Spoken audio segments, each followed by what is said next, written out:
Bismillahirrahmanirrahim. Assalamu alaykum, hörmətli görürmənlər. İslam Biz proqramımızın 152-ci sanını görüşünlərini qarşı alımız. Mən Abdullah Yalqın.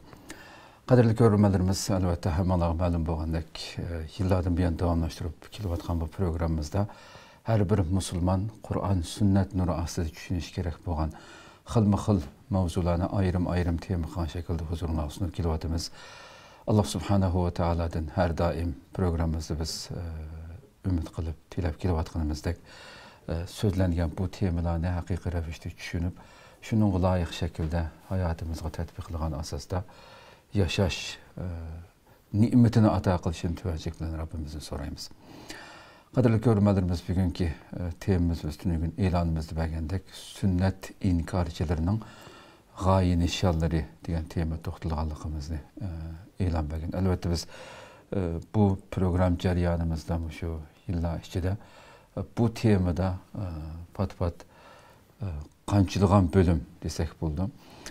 Bu safsatlarni o'ttirg'a qo'yayotgan Qur'on bilan sunnatning o'ttirisini ayirish uchun tirishayotgan millatimiz ichidagi ba'zi bir kishilarga tegishlik shaklda javob berib kelayotimiz, xalqimizni ma'lumotga ega qilib kelayotimiz hozirgacha. Bugün bu temada huzurlarda buluşumuzdaki sebep programımızın aziz mihminen bana tanışık boğan. Aldı bilen ben mihmenimini teklif kılıp alayım. Şark Türkistan Ölüm Ala Birliği, şundakla Dünya Müslüman Alimler Birliği azası Abdurrahman Cemal Kaşıkhani'ni teklif kılıp kıymetli vaktini çıkarıp kadem teşrif kılıp Allah için köpten köp rahmet eylemiş. Allah razı olsun. Allah razı olsun. Qadrli görürmənlərimiz, həm də bugünkü sanimizdeki bu temada uğurlaşdırışımızdaki sebep yakında ustazınki bu kitabı, belki ictimai fikir vasıtadan kögen buluşanlar mümkün. Yani sünnet inkarcılarından g'oya nishonlari degan isim bilan bu kitap nashrdan chiqdi. Bunun ichidagi ko'plagan ma'lumotlar İslam Biz programmamizda farqli bo'limlarda bu safsatini setayotganlarniki o'z vaqtida ictimai fikir vasıtalarına ait köp tilga ilingan vaqtlarda biz program qilib bo'lgan temalar tilga ilindi. Buni kitap shaklida chiqishi albatta nihoyatda ixcham, o'zimga nihoyatda inchki bir kitap shaklida birga o'tirib o'qiydigan shaklda beslab chiqilishi xalqimiz uchun nihoyatda foydali bir masala. Buni kitobxonlardan ilm olsanglar bo'ldi, qadrli ko'ruvchilarimiz.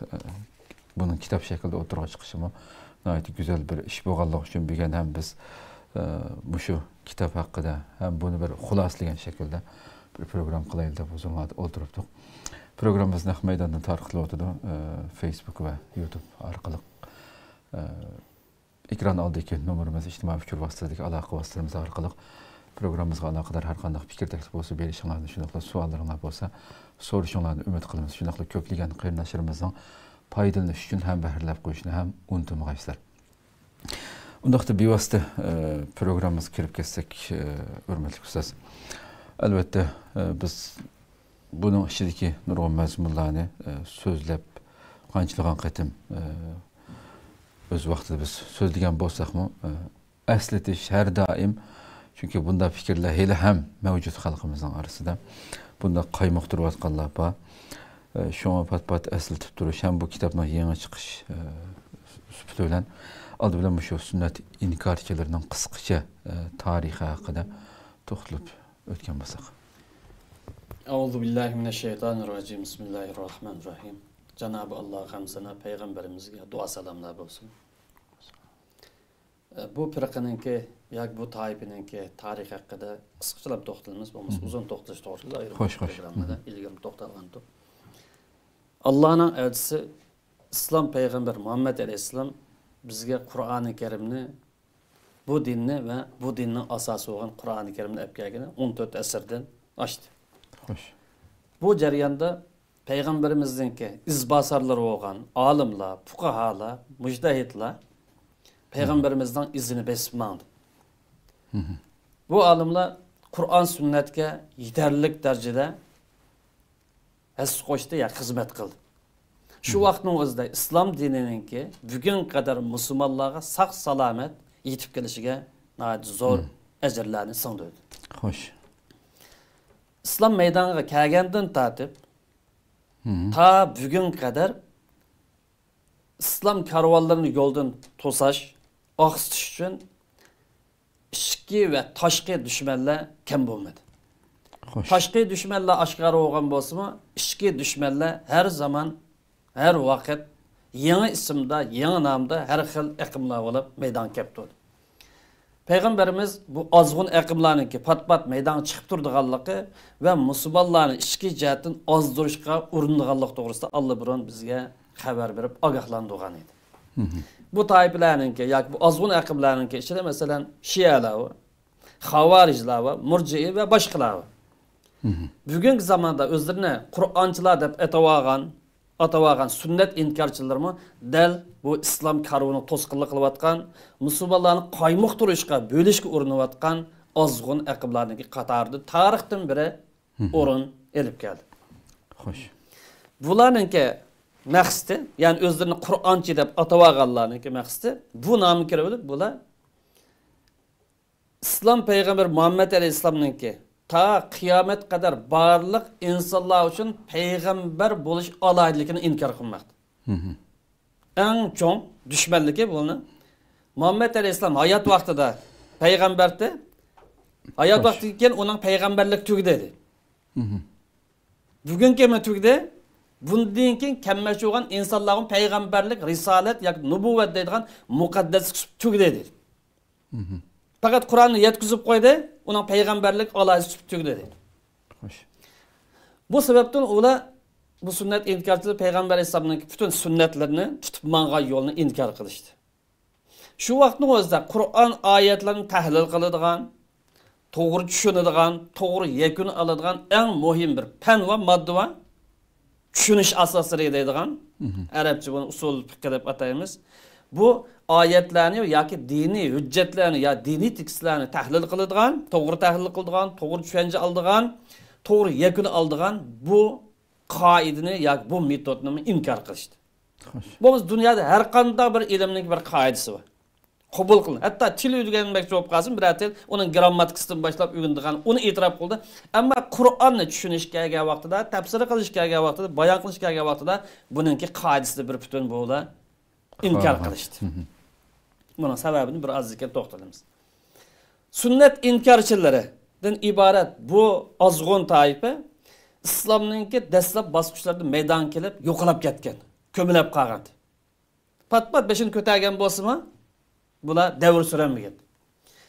Halbuki 20. asrninki başlarında Angliya istihbaratı Hindistan'da besavagan bola, Hindistan kontrol qilgan davrlarda Hindistondagi musulmonlarni bo'lash, parchalash, qaymoq turish va o'zining mustamlikachilik siyosatiga ish qilish uchun bu azg'un aqim qatori nechilgan aqimlarni barliq keldi. Masalan, Bahoiyada, Qadiyaniya, shuning qatorida bu sunnat inkorchiligini bo'la dinni parçalab yo'qotish uchun, musulmonlarni ozdirish uchun bu aqimni yangidan ko'tarib chiqdi. Buni nurg'ulg'an mablag'dan soldi. Kon zamonda yo'qolib ketgan fikrlarni, kitoblarni besib chiqadi. Ta shundan tortib bugun qadar sharqshunoslik nomida g'arb dunyosida bu aqim to'xtamay bozor selinib turdi. Xo'sh. Yaqingi bir qancha yil ichidami Uyg'urlar orasida yoki Uyg'ur jamiyatlaridami bu sünnet inkarchilikdan iborat bu azg'in aqimi beshini ko'tarib chiqdi. Bunu ko'tarib chiqqanlar hammasi qarqosaqli, savotsiz, jaholat egilar. Bular o'zidan qarqosaqliga bakmay, bu azg'in aqimni ko'z qarashlarini xuddi yengilaqdek. Yangi bir narsa o'tirib qo'yayotgandek, musulmonlarni zalolatdan, kufrdan, mushriklikdan qutqizayotgandek dabdaba bilan bozor solib musulmonlarni yoki Uyg'ur xalqini qaymoq turishga urindi, ham urinmoqda. Musulmonlarni sog'lom dindorlikdan chiqarib o'tish uchun, yoshlarni qaymoq turish uchun qo'lidan kelgancha kuchmoqda. Xulosaga vaqtida islom dushmanlarininki o'ynagan azg'un yo'lga yoshlarni qaymoq turib, o'yinlarni o'ynamoqda yoki uningga vastonmoqda. Bu azg'un aqimninki qisqacha tarix bundan iborat. Xo'sh. Allah razı olsun. Endi yuqorida siz so'zlarimda o'tgandek bu sünnet inkarchilarninki sünnet hakkında sözlüvatkan, çöylüvatkan bir müç nesler var mı? Bunu hem bir tilgap etken basak. Bu sünnet demek Peygamber Aleyhisselam'ın ki gap sözleri, iş hareketleri ve tasdiklaşır ya makullaştırmanın yığındısı. Bunu sünnet de batayımız. Ya Peygamber Aleyhisselam'ın hayatı, ya Peygamber Aleyhisselam tutmanğa yolu. Bu sünnet demek. Bu sünnet barlık alimlarınki, barlık müctehid, mutefekkir alimlarınki birdek göz karşı bilen İslam'ınki ikinci kanuni menbasi hesaplanır. Hoş. Kur'an-ı Kerim birinci menba olgan bolsa, meyli akide jihatdan bolsun, meyli fikri jihatdan, ahlaki jihatdan, kanuni jihatdan ve başka taraftan bolsun, İslam'ın ikinci orundaki menbasi hesaplanır. Bunda oluşuk sebep, nima uchun barliq olimlar bu ko'z qarashda ittifoq birdeklikka kelsa, chunki Qur'oni Karim Muhammad alayhissalomni Allohga va qiyomat kuniga ishonadigan mu'minlar uchun eng go'zal o'lga deb baho bergan. Xo'sh. Agar Allohga ishonadigan bir odamga nisbatan, qiyomat kuni ishonadigan odamga nisbatan o'lga tutay desa, o'rnak tutay desa, pishin tutib manga desa, bu kishiningki, bu shaxsning Muhammad alayhissalom ekanligini Qur'oni Karim keskin bayon qilgan. Bundan mı ilgar ölge insana tepinmeyin. Hoş. Şunun bilan birlikte Kur'an-ı Kerim Muhammed Aleyhisselam ergişini imandan şart kılıp belgilegen. Muhammed Aleyhisselam'a itaat kılışını imandan takazzası ile bayan kılgan. Muhammed Aleyhisselam'ı yaxşı görüşünü, onu hürmetleşini Müslümanlıktan ki süptede bayan kılgan. Hoş. Allah'a hakiki bir imanın badise, Allah'a söygü muhabbetin badise Peygamber Aleyhisselam'a ergişini şart kılgan. Hidayet yolda, doğru yolu bana dese Muhammed Aleyhisselam'a ergişine eskerken. Yani Muhammed Aleyhisselam asilik kılış, ya Muhammed Aleyhisselam'ın ki körsetmeleri emel kılmasını bu insanın kıyıp bütün yaşlarının hemmisini bikâhıp taşlaydıqanlığını alaydı, cakalığı. Bu sebepten barlık alimler sünnetini ya ki Peygamber Aleyhisselam'ın tutup mangan yolunu İslam'dan ikinci kanuni menbesiyle bunu kesken kesip bayan kılgan. Hem de sünnet inkarçılık gelsek, bularning nazarda İslam'ın Kur'an-ı Kerim'den ibaret fakat birla menbesi var. Birden bir menbesi var. Bu menbege başka bir nersini koşaşkı bulmaydı bular nazar. Hoş. Çünkü Kur'an'dan başka bir nersini İslam'ın menbesi deb qarash bu yeni bir din paydo qilgan. Qur'oni Karim ekkagandan boshqa yeni bir din paydo qilgan ularning nazar. Hem Allah şirk keltirganligi hisoblanadi. Qur'onga erishinglarsa uning yo'q bir narsani qo'shib qo'yganlik ularning nazarda sunnatga o'xshash, hadisga o'xshash bu Allah shirk keltirganlik deb qaraydi. Bu azg'ul. Halbuki Qur'oni Karim qarasak, Qur'oni Karim Allah Teala Kur'an-ı Kerim'de fakat Kur'an'la mı erişinler? Kur'an'dan başka hatta peygamberden sözü olup kalsın ona ergeçmanlar diyen gapını demedi. Fakat Kur'an'la itaat kılanlar Kur'an'la erişinler dedim. Belki netçilgan ayetlerde Kur'an'a erişinler, Kur'an'a itaat kılanlar şu vaktin özde peygamberge ve peygamberine yol yolga erişinler dedi. Hoş. Bu hakta netçilgan ayetler var. Etiullaha ve etiur Rasul. Allah'a ve Allah'ın peygamberge itaat kılın. Eğer siz unutmay kap kalsan Allah'ın yolu mağmayımız insanlar, peygamberin yolu ergeçmeyimiz insanlar, peygamber özden vazifesi ada kılıp oldu, mesuliyet sizler düşürdü. Ona mesuliyet dedi. Hoş. Ve atiullaha ve atiur Rasul fe in tevelleytum fe innema ala rasulnel balagul. Eğer mağmayım insan, ergeçmeyim insan, peygamber özden vazifesini bayan kıldı, vazifesini ada kılıp oldu, kalan beşin kâgen üzen köydü. Kur'an gibi şurada aniq bayan qilgan bo'lsa-mi? Ya, Qur'ondan boshqaga ergashganlik, yangi bir din paydo qilganlik, shirk yo'liga kirganlik, ozg'unlik yo'liga kirganlik deydi. Bu Qur'onning hukmiga, Qur'onning daliliga tamoman ochiq, %100 zid. Bularning nishoni nima? Bularning nishoni bizga Qur'oni Karimni elib kelgan Muhammad alayhisolamninki ko'rsatmasini, yo'l yo'riqini, sunnatdan bir butun inkor qildi. Qanday qilmaksiz Qur'oni Karimni o'zining nafsiy xohish bo'yicha izohlash ko'rinmas.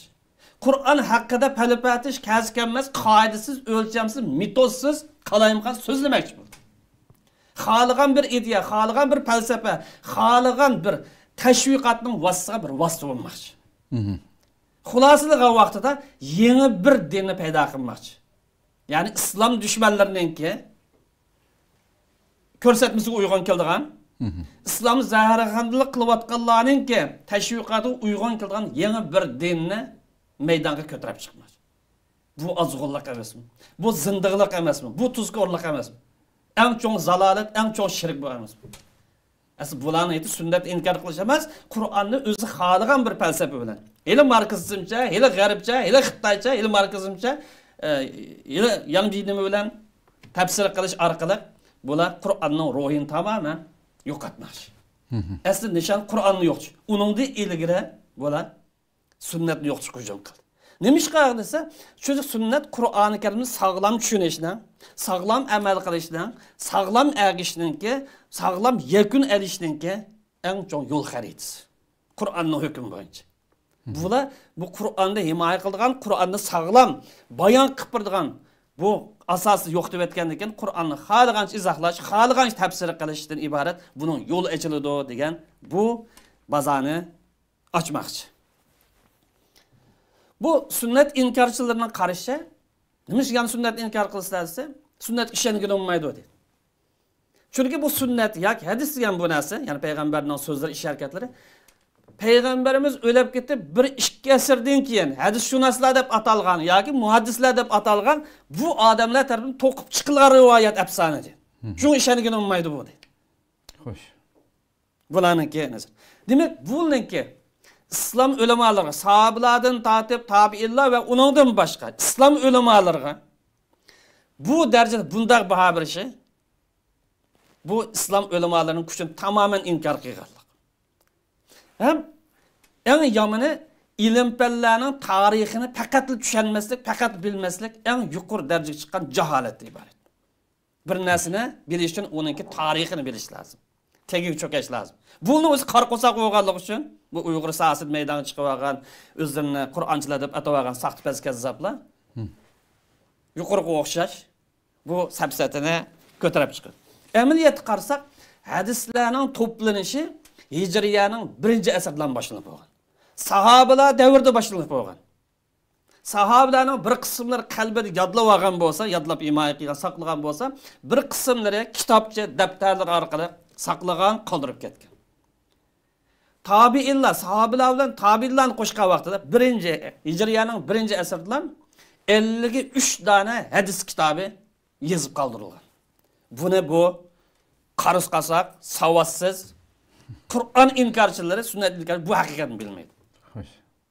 1-asrdan Hijriyaning 1-asrda 53 dona hadis kitobi to'planib yozilgan. Hijriyaning 2-asrning 5-ida 99 tane hadis kitapları yazıp kaldırılgan.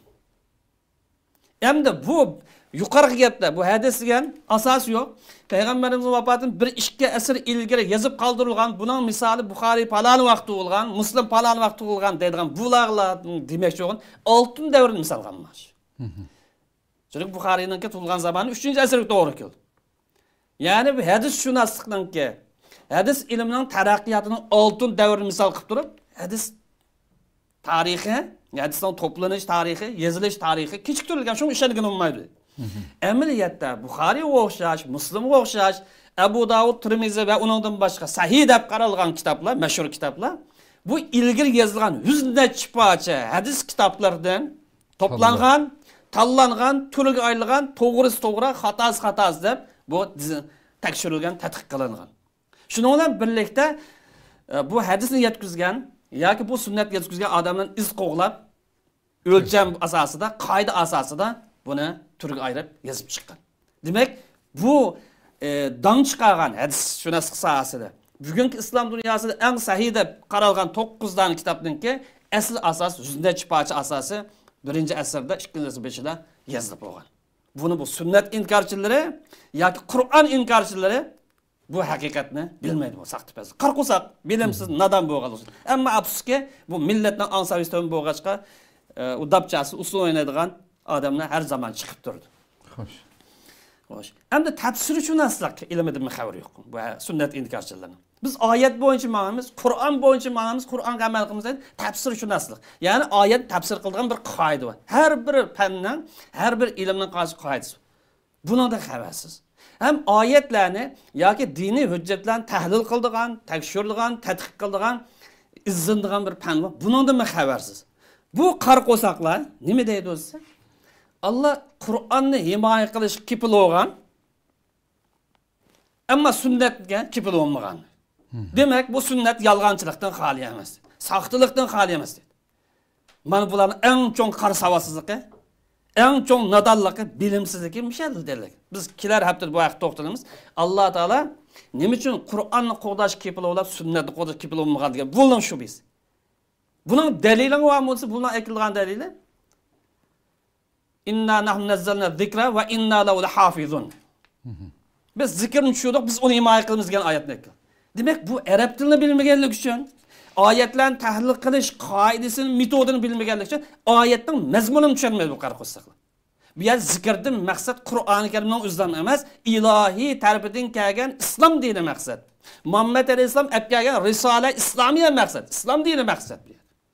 Bu islom dini nimadan tarkib topadi bo'lsa, bu asosi bo'lgan, birinchi asosi bo'lgan Qur'ondan va uning bayoni bo'lgan, izoati bo'lgan sunnat tarkib topadi.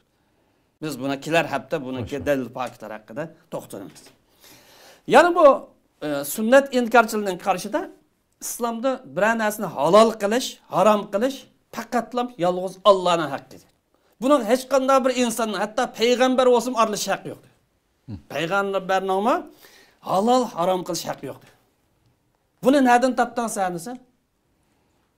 Nima qilmoqchi bu? Demak, bu yer halol harom qilmaganlik uchun, qonun yo'l qo'ymaganlik uchun faqat Qur'onda cheklanib, uningdan boshqa biz xohlagancha izohlab, faqat din nima, islom nima, zihniy tarafdan bilib qo'ysa, zihniy tarafdan manda kelsak, amaliy tarafdan amal qilmasak ham bo'ladi degan yakli musulmonlarning dinda tamom chiqarib etmish. Bu Xitoy islomda xatarlik ma'lum degan. U o'chqashkari dushmanlik bu. Amerika islom burun jiqishni qilib vayron bo'lgan bo'lsa, oqmagan bo'lsa, Xitoy islom mazlum, bicharalik bir az bozor topsin yo'q bo'ladi. Ma'lumlik degan taqimni xatarlik. Xitoy islomda xatarlik. Ya'ni bu deydiki, masalan namoz o'qidi. Namozni qanday hozirgidek takbir bilan boshlab salomdan oxirlashtir iborat. Bu qoida, bu hukm bir misol olsa. Qur'onda bormisi yo'q. Namozim yo'q chiqib bo'lay deb qoldi. Demak, bu namoz demak, balkim duolam, xristianlikqa o'xshashlan duo deb tugutish mumkin. Demak, amaliy ahkomlardan amal ijro qilgan narsani tamoman chetlamoqchi. Bundan maqsad dindan chekinish, dindan chiqishning vasifida biz kofir bo'ldik deyamay, gapning xulosasi bu hali Qur'on bo'lmoqchi maqdoq deb islomning shair, islomning asosiy prinsiplardan millatni qaymoqtirishdan boshqa narsa. Chiqmoqchi, millatni qaymoqtirmoqchi. Ammo qaysi istixborotning qo'li bor, bu uzun qolmay maydonga chiqadi. Halbuki Qur'oni Karim qarasak, Muhammad alayhisalom nimda bizni bayon qilish Qur'onni edi. Qur'onni izohlovchi edi. Qur'onni ro'shanlashtirib bergich edi. Xo'sh. Unda bo'lib qolsa, Qur'onda namoz o'qinglar deydigan buyruq keldi. Zakat beringlar deydigan buyruq keldi. Buni izohlasa, bu bir prinsipal masala, namoz o'qish dinning asosi. Buningki at-tahiyyatu masalan yo'l qo'yilishi. Namozda Qur'onni kelgan faqra va matiyasir. Qaysi surani o'qisang o'qi dedi. Ammo sunnat qopab har bir namozda payg'ambar bo'yicha namoz o'qiymansan, sur Fatihani o'qiysan. Bu qonunmi, qonun emasmi? Qonun. Nima uchun sajdani 2 qatim qilamiz, rukuni 1 qatim qilamiz? Buni kim yo'l qo'ydi? Buning shaklini payg'ambarimiz yo'l qo'ydi. Qonun desa qonun. At-tahiyyatu nadi va Qur'oni Karimda kim yo'l qo'ydi? Takbirni quloq qaqish, takbir bilan boshda salomlar. Bu qonunni kim yo'l qo'ydi? Muhammad alayhisalom. Her bir narsa bunu deyamiz. Hem de halal haram gap bakay bunu degan bo'yicha. Muhammad alayhisalom halal haram meselesinde qonun yo'l qo'yish salohiyatiga bormi salohiyati. Allohning izni bilan Allah ruxsat bergan doirada yuqori o'xshash. Namoz o'qida buyruq tushganmiz, buning tafsilot tarmoqlarini qonun yo'l qo'ya olgan bo'lsa, halal qilish masalasida yoki harom qilish masalasida buni huquqiy. Masalan, harom qilish kelgan vaqtida misol qalaylik. Qur'oni Karim bir bölük meselelerni haram qildi. Peygamberimiz mi? Qur'oni Karim yo'q bir bölük meselelerni haram qildi. Masalan, yirtqich hayvonlarni ishki bo'lmaydi dedi. Yo'lbosga o'xshash, sherga o'xshash deganda. Yoki eshak go'shi deganga o'xshash. Bu qonunimiz qonun. Haram qildimiz, haram qildi. Xo'sh. Halol qilgan tarafimiz, halol qilgan taraflarimiz. Masalan, Qur'oni Karim ölük narsalar haram dedi. Peygamberimiz qo'pab dengizda o'lib qolgan narsa halol dedi. Beylikni misal qilib, o'lib qolgan bir beylik yoki o'lib qolgan 80 putliq yoki qiroq degan narsa yoki uningki tarmoqlar. Halol mahlal emasmi? Ahli sunna va jamoa musulmonlarda payg'ambar alayhisolamga ergashib mangadigan musulmonlarimiz halol. Bunun Qur'on-i Karim dalili var, biraz ekan to'xtalamiz, albatta dalili var. Ya'muruhum bil ma'ruf. Her qandaq yaxshi bo'lib qolsa payg'ambar buyurish huquqiga dedi. Va yana ham al-munkar jamiyatni isloh qilishda har qandaq yaxshi bo'lsa buyurish, har qandaq yomon ish bo'lsa cheklash huquqiga va yuhillu lahum at-tayyibat. Tayyibat qava, pok narsa bo'lib qolsa, ziyonliq narsa bo'lmasa halol qilib beradi va yuharrimu alayhim khaba'is. Ziyonliq narsa bo'lib qolsa harom qiladi. Ammo bu tuzkorlar, bu badbaxtlar, qarisobatlar faqat Allohning huquqi va onun baş peygamber onu qilsan oldu, bunu qilsan qonun yo'l qo'y, salohiyati yo'q dedi. Bu faqat bir pochtikash. Va ma alayk illa al-balagh. Bu yetkizdi, buning ish tugdi, vazifasi tugdi dedi. Qog'ini o'zimiz u paylasibniki, yoki bu sharh shunasniki, yoki u istixbarini bo'yicha o'zimiz xohlagancha nima desak bo'laverdi deb qaraydi. Shuning bilan birlikda Qur'on Karim qarasak, bu payg'ambarni qonun yo'l qo'ygan vaqtida diniy ishlarga, diniy ko'rsatmalarga qarta bir hukm chiqargan vaqtida, yoki qonun yo'l qo'ygancha bayon qilgan vaqtida va ma yantiqu anil hawa in huwa illa vahyuha dedi. Hammasi vahiy dedi. Din asosida dinning tava chiqargan hukmlari, ko'rsatmalari, yo'l yo'riqlari hammasi vahiydan iboratdir. Bu Qur'onning hukmi. Ammo bu qarqosoqlar bu haqiqatni buni bilmaydi. Demak, bu Qur'oni Karimni payg'ambar alayhisolamning sunnatini ayirib o'tgan vaqtida her kim o'zi xohlagancha izohlay oladigan, o'zi xohlab bo'lapmanda ixcham bayon qilgan masalan, o'zi xohlagan u ham bu ham tatib oladigan nachar bir vaziyat, suiiste'mol qilib suiqasdga iborat bir holat shakllanib qoladi. Chunki Qur'oni Karimning ko'rsatmalari dog'dan bir yo'l desak, cho'ng yo'l desak, bu payg'ambar alayhisolamning yo'l yo'riqlari yoki sunnati yoki tutib mangan yo'li yo'ldagi ishorat belgilari. Bu Qur'onni qanday tushunamiz? Qanday amal qilamiz, qanday tatbiqlaymiz, qaysi sharoitda qonunga rioya qilamiz, nada tizmog'imiz, nada osmog'imiz degan yo'l ishorat iborat. Agar bu ishorat bo'lmay qolib qolsa, to'g'ri ma'noda xato yo'lga yoki ozg'un yo'l kirib ketadigan, yo jangal kirib ketadigan ahvol mavjud. Bu haqiqat nima bo'lib bilmaydi. Demak, o'zlarini Qur'onchilar deb atagan bu sunnat inkorchilari, shu vaqtimiz Qur'on oyatlarining inkorchilari bular payg'ambarimizning payg'ambarlik sifatini olib tashlamoqchi. Payg'ambarlikning muqaddaslik sifatini inkor qilmoqchi birinchi o'rin. Demak, bu payg'ambarimiz odatli bir inson. U gap qilgandek bizmi gap qila olamiz?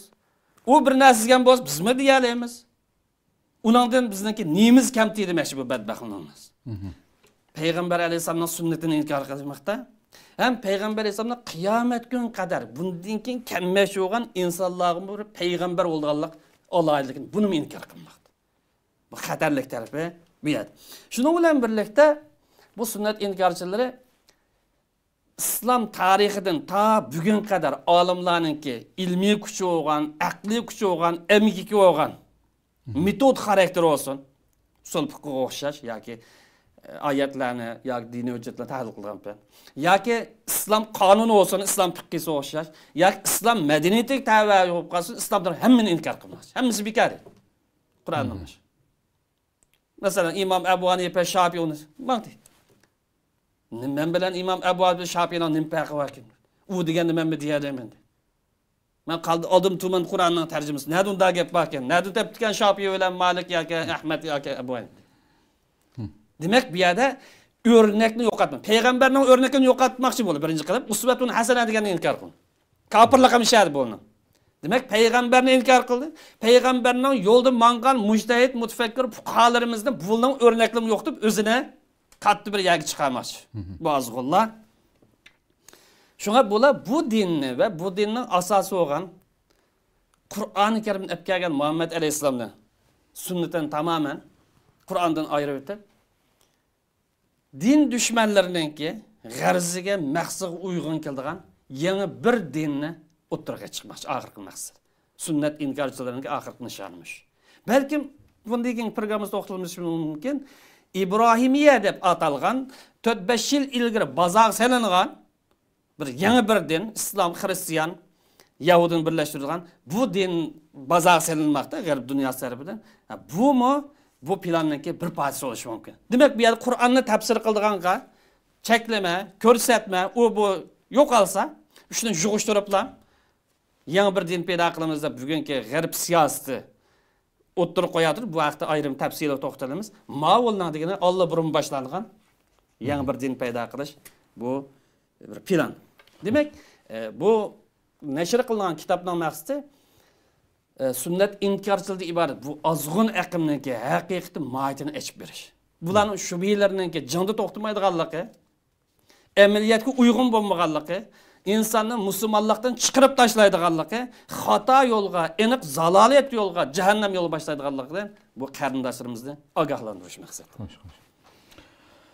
Allah razı olsun. İş qilib, haqiqatan ne kadar algı tushib qolganligidan bu Pekirning quluqi bazı sözlerini bir degim yok ama bu şu sepset setiyotganlar bu gruplarda bo'layotgan suhbatlarda hamda rasmiy hamda şu nima deymiz ya bilimsizlik, jaholat degan sifatni tilga ilishmi bular uchun cho'nkab qoldigan darajada bu qadar sapsatik hamda inson o'zining qo'liga ishonmay qoldigan bir davrda yani iymon etish lozim bo'lgan gap. Haqiqatan yani shu bir qancha nimaga shohid bo'lib qoldim mana shu gruplarda. Haqiqatan xalqimiz jiddiy shaklda bir kollektivga o'tish kerak. Shunday programmalarning va kitoblarning chiqib turishi millatimiz uchun bu intayin zo'r foydali masala hamda. Yani normal bir aql qabul qilinmaydigan darajada safsatlarni situatida ekan. Allah aql, fikr bersin, hidoyat bersin. Ammo shu programmamizmi qistab qoldi. Oxirida shu bu atalmış yani Kur'an deb turib millatni ozdiryapti hamda. Qur'oni Kerim ular da'vo qilayotgan so'zda ig'izdan tushirmayotgan Qur'oni Kerim Payg'ambarimiz Muhammad alayhissalom haqida nima deydi? Qisqa bir shaklda mana bu shu hozirgi qo'yilgan savol bugungi programmamizning eng muhim yeri. Bu yer bütün çıkıvatkan neyse, xapılık, yaki xapılık demeyle fitne pasat, yaki kıpırlık, yaki yeni devirki otizmlik. Ben şu yaki xulasılayım, ipimden kelimizde. Bu sünnet inkar yeni devirki bir otizmlik noktur. Bunun kısa bütün dini inkar kılışı olsa, bugün peygamberlik, peygamberinin yolunu inkar kılıp, en çok otizmlik çıkışındaki bir yolu. Bu en halıklık yeri. Şuna bir yerde, bu peygamberlik obrazını, onun ülgelik, nemunliken yok çıkargandiken, qaraymagan söz demek. Şunu bir yerde bular Kur'ancı deb da'vo qilib, Kur'an Muhammed Aleyhisselam'ı qanday tanıştırıyotydi? Nima deyotidi? Ma haqda bir az to'xtalish to'g'ri qildi. Agar vaqt to'shab ketgan bo'lsa, keyin qildi. Bo'lmasa, balki 10-15 minut tugishi mumkin. Qisqacha to'xtalay. Men Qur'oni Karim Muhammed Aleyhisselam'ning obrazini xususiy tanıştırgan, nurg'unlagan oyatlar. Bunun için 20 misal qilimi? 20. Ha 20 degan qis to'xta. Ammo har birisi yani. Yok 5-10 yetmedi. Çünkü mağlını bir bütünle koysun. Muhammed Aleyhisselam kimse? Kur'an ne deydi? Sen ne deydi? Biz abiyatası bu sünnet inkarı sünnet hakkı ne deydi? Ama Kur'an bu sünnetten ilgisi olan Muhammed Aleyhisselam hakkı ne deydi? Sen özünün ne görüp kalkanlıkını, bu dinden çıkıp ketkenini, otizm yolu kadem koyup bildiğin için bu ayetlerini bunlara bir okuş lazım. Birinci Allah Kur'an-ı Kerim Muhammed Aleyhisselam'ın barlık insaniyet için bugüne emez hatta kıyamet günü kadar barlık insan için peygamber işgalliğini ve bu peygamberin en ahir peygamber işgalliğini bundaki peygamber kemmeydiğallıqını bayan kıldı. Hatemen Nebi'inde Kur'an-ı Kerim'de Resulullah ve Hatemen Nebi'dir. Bu birinci hakikat. İkinci hakikat Kur'an-ı Kerim Muhammed Aleyhisselam adetki bir insan okşamaydı. Sen onu o katı başka, ya bu paynak başka, ya o peylasıfka, ya bunu okşatmadı. Hoş. Mavu başka insanlığa her kanda unvanı katta, her kanda sellis katta, yarımcı katta okşamaydıgan bir alaydı insan bu. Beşerun yuhari. Bu vahiy bilen idare, vahiy bilen başkurulgan, vahiy bilen yol gözgen, vahiy bilen yol harita açkan bir insandı. Kur'an-ı Kerim bu vakitte İnnemâ ana beşerun mislukum yuhayri. Men insan likim men vahiy kıldı. Bugünkü insanın qaysı birisi vahiy kıldı. Peylasip olsun, doktor olsun, profesör, hiç kadar kemmeydi. Vahiy demek doğru yol demek. Bütün yolunu tuzlaş demek. Bütün yol hidayet, bütün yol sağlam demek. Bu alaydilik fakat Muhammed Aleyhisselam'da var. Üçüncü Kur'an-ı Kerim Muhammed Aleyhisselam hakkında üçüncü tema Muhammed Aleyhisselam epkagen bu ilahi shariat yoki islom dinidan iborat bu din qiyomat kun qadar davomlashadi. Sahabalar davri to'xtab qolmadi, tabiinlar davri to'xtab qolmadi, bugunmi to'xtab qolmadi, ta qiyomat kun qadar barliq insonlarning hammasi uchun bu shariat boqiymiz baq. Mangulikmiz, mangulik shariat. Bular deydiki, ya Muhammadning vazifasi tugdi Muhammadniki, Muhammad alayhisalomdan. Agar alayhisalom deydigan bo'lsa. Ma Qur'oni Karim deydiki, bu Muhammad alayhisalom qiyomat kun qadar tug'iladigan, dunyoga kelgan hammasi uchun bu payg'ambar deydi. Buning shariati boqiydi, shariati mangulik davomlashadi deydi. 4-chi alohidaligi Qur'oni Karim Muhammad alayhisalom haqida. Bu Muhammad alayhisalom olib kelgan islom dini qiyomat kun qadar himoya qilindi deydi. Qo'g'din men kepil uningga deydi. Bunun oldidan, keynidan, bu yandan haqqan suiqas, buni batil paydo qilsangmi ish oshmaydi deydi. Men himoya qilib, men qo'g'dayman deydi. Buning dalili inna nazzalna zikra va inna lahu lahafizun. Bu zikrdan maqsad islom dini maqsad, Muhammad alayhisalom olib kelgan ilohiy risolat maqsad. Buning dalilini biz kelar hafta ochimiz, to'xtalamiz. 5-chi Qur'oni Karim nima deydi Muhammad alayhisalom haqida? Muhammad alayhisalom Qur'onni yetkizgichi, bayon qilib izohlovchi. Qur'onning bayonini olay desang, izohini tushunay desang, Qur'onni to'g'ri tushunay desang Muhammad alayhisalomga ergashdi. Muhammad alayhisalomning tafsiri qarad. Muhammad alayhisalomning hayoti qanday tatbiqlaganlik qarad, qanday yo'l xarid eshbaganlik qarad. Buning dalili li tubayyana lin-nas ma nuzila ilayhim. Avlod tushilgan Qur'onni sen bayon qilib dedi. Eng cho'ng vazifang bu dedi. La Alloh yetib, shunday qilsa to'g'ri yo'lni topishi mumkin, o'ylanib bo'ladi. 6-chi alohidaligi Muhammad alayhisalomning Muhammad alayhisalom qiyomat kun qadar barliq insonlar uchun rahmat va adolat deb kelgan. Qiyomat kun qadar Muhammad alayhisalomning olib kelgan yo'li, tutib mangan yo'li bu rahmat, adolat iborat. Va ma arsalnaka illa rahmatil alamin. Islomning o'zi rahmat. Muhammad alayhisalom ko'rsatgan yo'lning o'zi rahmat, adolat. Rahmat va yana o'zi albatta adolat va 7-chi alohidaligi Qur'oni Karim Muhammad alayhisalom haqida. Muhammad alayhisalom axloq fazilat, qimmat qarashat har qanday insondan, har qanday faylasufdan yana birisining ustida turdi. Va innaka la ala xulqin azim. Sening axloqing yetadigan bir maxluq topilmaydi. Sening aqling har qandayning oldida deydi. Sening aqling har qanday faylasuf, yana bir injener, yana bir mühendis, yana bir yetanmaydi. Va allamaka ma lam takun ta'lam. Ve kana fadlullahi aleyke azimen. Sana bu ilimni kim berdi dese? Allah berdi. İnsanın bütün halatını bilip doğu için, nemini ıslah kıl, nemini hatalaşır bilip doğu için Allah bergen ma ilim var. İnsanın kaysır birisi bu ilim yok. Peygamber Aleyhisselam'ın aklı koşu onda ötkür birisi temmeydi. 8-incisi Muhammed Aleyhisselam müminler için en yaş ölüge. Allah'a imanım var deyip qarğan, qiyomat kuni ishiman degan, to'g'ri yo'lda, hidoyat yo'lda boraman deydigan eng ilg'or o'rnak Muhammad alayhisalom. Laqad kana lakum fi rasulillahi uswatun hasana. Yo'l xarita Muhammad alayhisalom dedi Qur'oni Karim. O'ligi tutsang Muhammad alayhisalom tutdi. Yo'l bosh tutsang Muhammad alayhisalom ezib ketmaysan dedi. To'g'ri yo'lmish. Uni chetlab ketib qolib qolsang olsan dedi. 9-isi Qur'oni Karim Muhammad alayhisalom haqida nima deydi desa, Muhammad alayhisalomning ko'rsatmasiga ergashish, uning yo'l yo'riga ergashish, uningga itoat qilish, bu Allohga itoat qilganlik bo'ldi. Ammo bu tuzkor badbaxtlik nima deydi desa, Muhammad alayhisalomning yo'lini tutib manganlik Alloh shirk keltirganlik bo'ldi. Qur'oni Karim nima deydi desa, Muhammad alayhisalomning yo'lini tutganlar Allohga itoat qilganlik bo'ldi dedi. Buning dalili mayyuti'ir rasula faqat ata Allah. Kim payg'ambar itoat qilsa, Muhammad alayhisalom Allohga itoat qilgan bo'ldi. 10-si Muhammad alayhisalomning yo'liga ergashganlik Allohga bo'lgan samimiyatning, ixlosning ifodasi. Agar Allohga bir ubudiyatda samim bo'lsang, men musulmondachilik samimiy desang, Allohni yaxshi ko'rmansang, buning sharti Muhammad alayhisalomni yaxshi ko'rsan. Muhammad alayhisalomga ergashsan dedi. Buning dalili qul in kuntum tuhibbunalloha fattabi'un.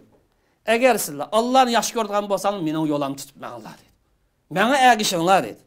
Yuhibbukumulloh. Yuhibbukumulloh oxirgacha. 11-si Qur'oni Karim Muhammad alayhisalomning yo'liga ergashganlik hidoyat yo'li dedi. Buning sunnatiga ko'rsatib ergashmasangiz hidoyat yo'lida emansizlar. Izib ketmaysizlar dedi. Buning dalili va in tuti'uhu tahtadu. Uning itoat qilsanglar, Muhammad alayhisalom itoat qilsanglar hidoyat olur. Demak, uning itoat qilmasanglar ozisizlar dedi. Ma sunnat inkarchilik bo'lsa, shaytonlik bo'lsa. O ikkinchisi Muhammad alayhisalomning so'zining oldiga hiç bir maqsudning hech birisining so'zini oldiga o'tkazib bo'lmaydi deb aytdi Qur'oni Karim. Ya eyyuhallazina amanu la tuqaddimu bayna yadillahi ve rasul. Ey müminler, Allah'ın sözünün aldığa ve peygamberinin sözünün aldığa yani birisinin sözünü aldığa ekkenmanlar. Kim bolsa qat'i nazar Allah'ın sözü peygamberin sözü birinci o'rin turdi. Buni inkar qilgan, yo'q chiqarganga unda ish yo'q. Iymon etgan bo'lsang deydi. 13-chi. Siz Qur'oni Karim Muhammad alayhisolamga odatga bir insondek muomala qilishmisizlar deydi. Yoki falsafachiga o'xshash, yoki rivoyatchiga o'xshash, yoki bir vaqt o'tib ketgan odamga o'xshash emas, payg'ambarlik sifatida muomala qilinglar deydi. Muhammadur Rasululloh o'qib qo'yinglar deydi. Muhammad bu Allohning elchisi bu. Allah'ın peygamberi. Vahiy bilan ish ko'rdigan, vahiy bilan faoliyat qilgan, vahiy bilan gap qilgan zot meni o'qib qo'yinglar, ogohlantiradi. 14-chi Muhammad alayhisolamning alayhi Qur'ondagi Muhammad alayhisolamningki qonun chiqarish salohiyati bor, salohiyati bor. Alloh izni qilgan, ruxsat bergan doirada qonun chiqarish salohiyati bormiz bu. Ya'muruhum bil ma'ruf va yanhahum anil munkar va yuhillu lahum at-tayyibat va yuharrimu alayhim al-khaba'is. Buni biraz ilgari to'xtaldi. Yaxshilar buyurdi, yomon ishni to'sdi. Yaxshi narsalarni halol qilib bir payg'ambar, nejis narsa bo'lib qolsa harom qildi. 15-oyatdagi qisqalarni to'xtalg'ach deb o'tamiz. Payg'ambarning ko'rsatmalari qarshilik qilgan. Yoki payg'ambarning masxir qilgan, yoki payg'ambar hurmatsizlik qilgan bu kishilarningki qiyomat kuni tortadigan bo'ladi. Allohning la'nati qiladi bo'ladi. Iymondan chiqarib etgidek darajada ig'ir gunohkor bo'ldi. Buning dalili Qur'ondagi La tejidu qawmen yu'minuna billahi vel yawmil ahir yuwadduna man haddallohu va rasulahu. Allohga qiyomat kuni iymonim bor deb da'vo qilgan bir insonningki Alloh jang e'lon qilayotgan, payg'ambar jang e'lon qilayotgan, Alloh dushmanlik qilayotgan, payg'ambar dushmanlik qilayotgan bunday odam do'st tutganligini topolmaysan. Garchi u dadasi bo'lsin, tuqqani bo'lsin, oila yalmishimisi bo'lsin. Buni hammasi oyat. 16-si. Qur'oni Karim Muhammad alayhisolam haqida nima deydi? Bu Muhammad alayhisolamning ko'rsatmalariga itoat qilmasa qilgan butun ishlarni hammasini baqo qilib tashlaydi. Sen nima ish qilishingga qat nazar, yetimdan 1 millionni baqavat yoki bunda ishni nimani qilavat? Baqasin qilgan. Muhammad alayhisolam ergashmaganmi qilgan baqalan bo'lib ketdi. Buning Qur'ondagi deydi: "Ya ayyuhallazina amanu atiiulloha va atiiur rasul va la tubtilu a'malakum." Ey mu'minlar, Allohga itoat qilinglar. Peygamberga itoat qilinglar, ishlaringlarni bekor qilib o'tmang. Demak, Allohga itoat qilmasangmi, ishing baka? Allohga itoat qildi birisi, payg'ambarga itoat qilmadi. Yana bak, payg'ambarga itoat qildi, Allohga itoat qilmadi, yana butun baka ishlarni. To'g'ri. Qur'onning oyatlari. 17-oyatdagi bu payg'ambar nubuvat bilan, ya'ni da'vat bilan davlatni birlashtirgan. Din bilan siyosatni birlashtirgan. Din bilan ilm ma'rifatni birlashtirgan, din bilan taraqqiyotni birlashtirgan bir payg'ambar. Ya'ni davlatchilik bor, siyosat bor bu payg'ambarningki alohidligidir. Buning dalili va anihkum baynahum bima anzal. Nechilan oyatlar. Ularning orasida Allohning ko'rsatmasi bo'yicha ish qildi. Ya'ni Qur'oni Karim buning yana bir dalil ekansiz, ba'zan oson olib qolmasin. Faruddu ilallohi va rasul. Agar bir ishni hal qilamizsanglar, ayrıya maqab qalsanglar, talash tartishib qalsanglar, u vaqtida marji'iyya manba Alloh va Allohning payg'ambari bo'lsin. Xo'sh. Allohning ko'rsatmasi Qur'oni Karimga va payg'ambarningki ko'rsatmasi sunnat qarab, bu orqali ishlarni hal qilinglar. Bu islomdagi marji'iyya manba masalasi. 18-si bu payg'ambar musulmonlarning butun insoniyatning baxtsizligini o'ylaydigan payg'ambar. Kafir o'g'illik uchun ham yomon ko'rgan payg'ambar emas. İnsanning baxtsizligini o'ylaydigan bir payg'ambar. Buning dalili laqad ja'akum rasulun min anfusikum. Sizlar shunday bir payg'ambar keldik insonlar. Azizun alayman. Sizlar jafolik qilib qolsangiz payg'ambar bek eg'i keladi. Harisun alaykum. Sizlar manfaatingizni ko'zlaydi. Mu'minlar kelgan vaqtida ayrim bir tarafi qattiq mehribon, qattiq ko'yimcha. Uning ilgirisi butun insoniyat qattilayotgan xitob. O kadar insaniyatın menfaatini o'ylagan, inson ish og'irtadigan marhamatlik bir payg'ambar keldi. 19-si bu payg'ambar ma'sum payg'ambar. Xatolashmaydigan bir payg'ambar. Va ma yantiqu El-hava. Bu peygamber dini işlağa, dini ko'rsatmalar kelgan vaqtida havo havas bo'yicha, nafsi xohish bo'yicha gap qilmadi. Hammasi Allohninki o'rgatgani, ko'rsatgan, bildirgani bo'yicha vahiy asos so'zlaydi. Bu peygamberning yana bir alohidaligi mutlaq haqiqat ega. Yani bu peygamber xatolashmaydi. Bunun sözlerinin hammasi haqiqat bo'lsa, hammasi haqiqat, mutlaq haqiqat ega. Ve ma yantiqu anil hava degan oyat. Vallahu ya'simuka minan nas degan oyat taqozzasi bo'yicha. 20-ci axırısı bu peygamberning davati insonlarningki e'tiqodi, insonlarning jini, mol-mulki, izzat sharifi, hurligi, adolati va boshqa ehtiyoj taraflarini himoya qilish uchun, qo'g'dash uchun kelgan payg'ambar. Buningki har birisi nurg'ulgan oyatlar va buni yig'ib bir oyat misol qilsak, innalloha ya'muru bil adli val ihson oyat. Allah adalet buyurur. Fakat mu'minlar arasında emas, musulmonlar arasında emas, insoniyat arasida. Kim bo'lsin, yaxshi ko'rsin, yaxshi ko'rmasin, do'sti bo'lsin, dushmani bo'lib qolsin, adolatga. İhsan, ishni eng yaxshi go'zal shaklda qilishga, tuqqanlar bilan munosabatni bog'lash buning bir. Ham 3 ishdan cheklaydi. 3 ish qaysi cheklangan ishsa, fahsha, nachar qiliqlar, sat qiliqlar, jamiyatni buzuvdigan qilmishlar.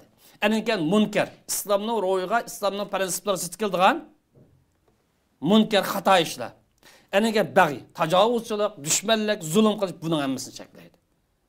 Bu payg'ambarninki, Qur'ondagi alohidligi, nurg'un alohidlik bilan faqatlam vaqt munosabati ishimizni bayon qildi. Demak, gapimizni xulosalag'an vaqtimizda sunnat inkorchilari o'zini Qur'onchi deb atab olgan bu saxtpaz sunnat inkorchilari Qur'onga ishonmaydi. O'zlarining manfaatiga, nafsi xohishi uyg'un kelgan oyat kishida uyg'un kelmagan, ma yuqorqi oyatni hech qanday ishonmaydi bu. Shu. Iymon aytamiz, iymon aytmaydi. İnkar qilamiz, inkar qildi.